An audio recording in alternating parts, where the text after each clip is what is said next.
What if the truth cost everything?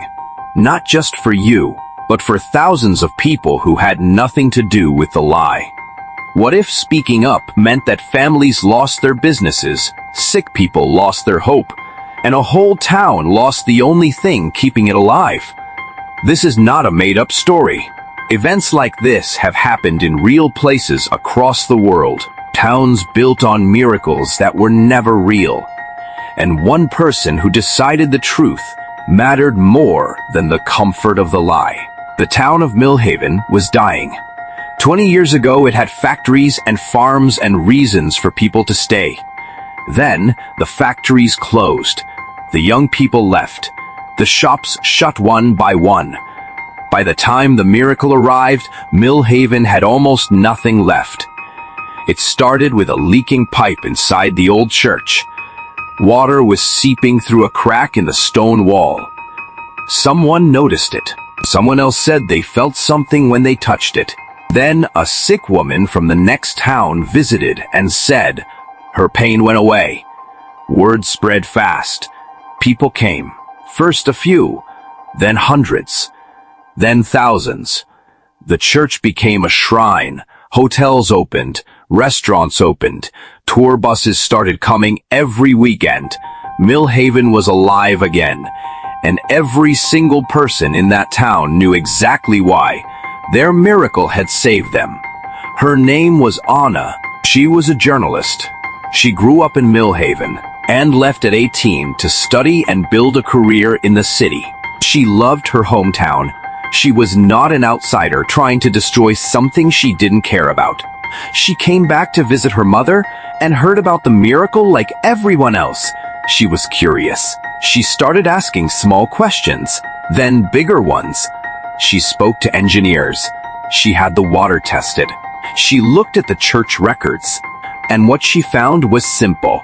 The water was just water. The crack was caused by old plumbing. There was nothing miraculous about any of it. The miracle of Millhaven was a leaking pipe. Nothing more. Anna sat with what she knew for 3 weeks. She drove through Millhaven. She saw the hotels full of guests. She saw the families running their new businesses. She saw the sick people arriving every weekend with hope in their eyes. She saw her own mother working again for the first time in years. And she asked herself the question that had no clean answer. If the lie is keeping people alive, is it still wrong to tell the truth? She called her editor. She told him what she had found. He asked her the same question. She said, "I don't know, but I can't unknow what I know." And so she wrote the story. The article came out on a Tuesday morning. By Tuesday afternoon, the whole world knew about Millhaven. By Wednesday, the town was on the national news. Scientists came. Television crews came. Official investigations began. The church was closed for testing. The tourists stopped coming almost overnight. Tour companies canceled their bookings. Hotels emptied out. Restaurants closed. For sale signs appeared on streets where just weeks before people had been talking about expanding their businesses. And in the middle of all of it, Anna's phone rang constantly. Not with thank yous, with threats, with her mother's voice saying, "How could you do this to us?" With the voice of a hotel owner who had just lost everything saying, "My children needed that business. You took food from my children's mouths." Millhaven did not go quietly. Town meetings were held. People argued that even if the water was ordinary, the healings were real. That faith itself had done the healing. That Anna had no right to take that away from sick people who had found comfort there. Some said she had destroyed something that was working, even if it wasn't what people thought it was. Others said the families who had spent their life savings traveling to Millhaven for a cure deserved to know the truth. That it was wrong to take money from desperate sick people based on a lie no matter what that money was being used for. Both sides had a point. Both sides had real pain. And Anna sat in the middle of all of it alone. Anna gave one interview after everything happened. She was asked one simple question: "Do you regret it?" She was quiet for a long time. Then she said this: "Families sold their houses to come to Millhaven. Parents brought dying children on long, painful journeys because they believed a miracle was waiting for them.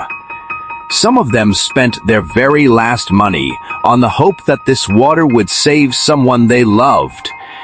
And it was just a leaking pipe. How do I look those families in the eye and say I knew and said nothing?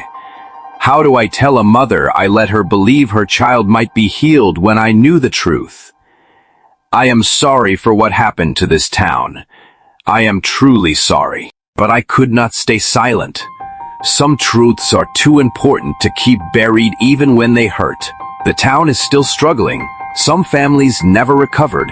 But somewhere tonight, there is a family who would have spent their last money on a journey to Millhaven. Who will not go now? Who will spend that money on real medicine instead? And maybe that matters too. Here's the question I want you to sit with tonight. If a lie is keeping people alive and giving them hope, is it still wrong to tell the truth?